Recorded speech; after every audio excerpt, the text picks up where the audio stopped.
What happens when unstoppable pressure meets untouchable precision? In on him. But he was hurt. That's the first In on him. But he was hurt.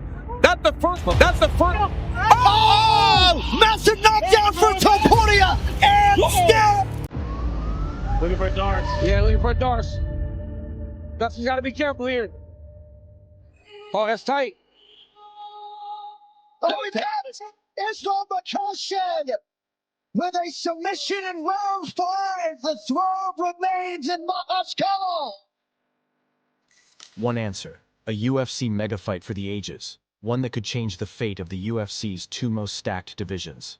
If you haven't guessed it yet, we're talking about the super fight between Islam Makhachev versus Ilia Topuria. Stick around to find out what the hype is all about. Another massive fight would be Ilia versus Islam too. Thing is too is that Islam moves up, and obviously if Islam won the title, you immediately have a super fight with him and Ilia. So Could that Islam, one guy that keeps talking about you is Ilia Topuria. Do you have a message for him? He really wants to fight you. He's a good fighter, but for me it's nothing. Just his name. I don't need his name. I need the belt. There's a tweet from Ilia Topuria that he can go up the weight and he can beat you with no problem. What do you think about that? With Islam, at some point I will connect that punch, and everything will depend on what God will decide. If he wants to send Islam to sleep or not, who knows that? I know that. With Ilia Topuria vacating and saying, I ain't a featherweight no more. I'm a lightweight now. 1000% he's next in line for that title shot. I believe this is the biggest fight that you could make for Islam, and I think Islam deserves that. Here's why this fight is so big. On one hand, we have the undisputed lightweight king Islam Makhachev, the pressure king. He swept one of the most stacked divisions in the UFC clean, defending his UFC title 4 times, with a 15-fight win streak that puts him at the top of the food chain. He now eyes welterweight gold, challenging current champ Jack Della Maddalena to become a 2-division champion. Islam's not scared of anybody. The man is a phenomenal champion, a ridiculous fighter, and he's got a complete skill set. On the other hand, we have the new lightweight champion, the most fatal firefighter to date. Now flexing his new double champ status after beating Charles Oliveira, Ilia Topuria now hunts for his next kill. His run at featherweight has been nothing short of extraordinary, with 7 wins and 0 losses in the UFC, folding the best of the best, like laundry. Ilia Topuria, he's still undefeated. He's still a crowd favorite. Are all those things true at 155 pounds? I want to find out. After the UFC 317 knockout, Ilia has been quite candid in his pursuit of the Dagestani. At some point, I was a little bit sad because I didn't want to fight against him since the beginning. My real goal always was Islam. But since he decided to run away, it has to be Charles. But this isn't just about belts. This fight, it's personal now. Let's take a look at the timeline of their verbal warfare online. It all started in March 2025. Topuria threw the first jab, fresh off becoming the UFC's first Georgian-born featherweight champion. Ilia Topuria didn't hold back. He called out Islam publicly, saying, "I'm preparing for Islam Makhachev, but he is afraid. He said he didn't want to give me the opportunity because I was the little guy. And now the little guy is the one looking for the same opportunity." The featherweight king already had his eyes on top of the food chain, and by the looks of it, he wasn't shy to ruffle the lightweight king's feathers by accusing him of ducking a real fight. Fast forward to May 15th, 2025, Islam answers with a sharp cross, saying, "You ran away from 2 contenders with consecutive wins in the FW division. You're a nobody in the lightweight division. Just a big mouth from Spain with a nice haircut. Go get 1 win, and then we can talk, boy." Just a few hours later, Topuria responded promptly, hitting back harder. "Islam is the biggest hypocrite I've ever seen." He even roped in Ali Abdelaziz, the Dagestani crew's main man manager, saying he should be thanking him for not beating his star. He said he put everything possible on the table, and they still ran. This was the fight that everyone wanted to see. And his closing statement? Pretty straightforward. Why chase Islam at welterweight? If someone runs away, you don't have to bully them. I don't want to fight people who don't want to fight me either. In June, Topuria doubled down on his criticism of the Dagestani. In a recent interview, Ilia called out not just Islam, but Khabib too. They act like they invented the sport. Sit back, enjoy your son, and do what you're told. And when questioned about Islam's dominance, he didn't hold back. Islam's only dominant because he hasn't fought me. Now he wasn't just chasing the fight, he was attacking the entire Dagestani legacy over here.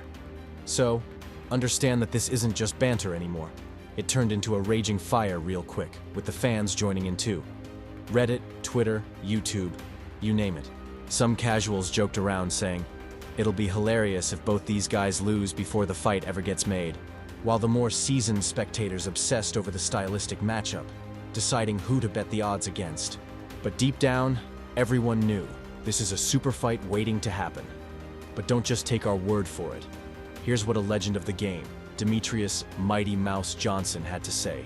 According to him, much like anyone with experience in MMA, it's hard to make that prediction due to the sheer skill level of these two. However, during an interview with Submission Radio, he seemed to have favored the Dagestani. Breaking it down technically, he laid out Islam's game plan. Well, Islam's a southpaw, so he's gonna probably throw body kicks to keep his arms busy, keep the distance, move, feint, maybe use some judo to take him down and try to get him to the ground and try to submit him. He continued, adding an irrelevant marker of success for Islam, saying he'll have to see what Islam does to Jack Della Maddalena. Onto Ilia's game plan, he hypothesized that Ilia is always going to be hunting for that right angle, finding that weak spot of his opponents to unload the finishing shot. Johnson closed, saying, "If Ilia can't get there, then he's gonna figure out another way to get there." So, speaking of game plan, let's take a look at why this is such an interesting matchup, stylistically and technically. To keep it short, here's the crux of it. One breaks you over 5 rounds, the other ends it in 5 seconds. Let us explain how. First, we'll take a look at the fan favorite, Ilia the Matador Topuria, who's a striker, and more precisely, a sharpshooter with an exceptional aim.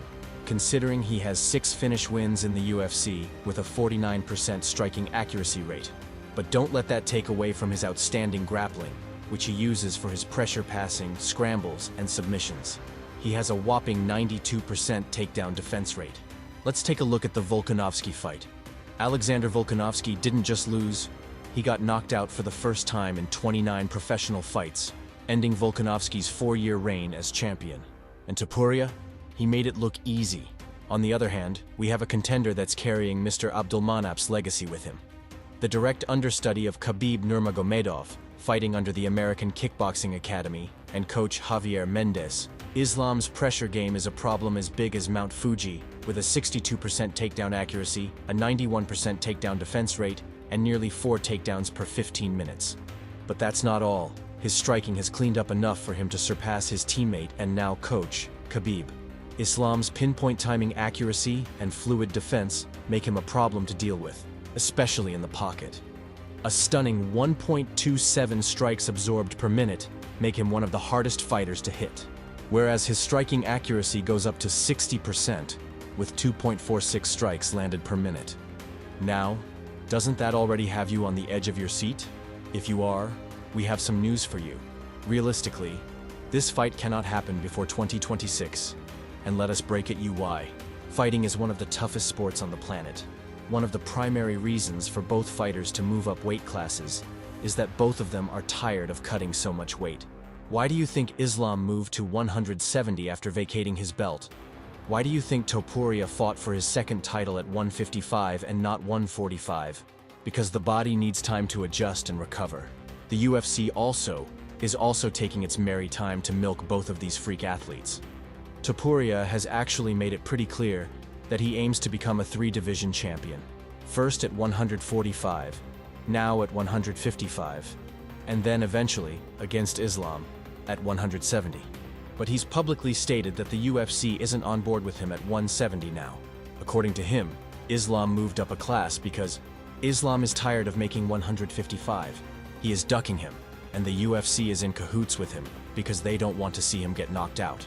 Islam is yet to respond, but here's the more pressing question that's been on every MMA fan's mind. Does Islam drown him in deep waters? Or does Ilia land the shot heard around the world? Find out in the next video.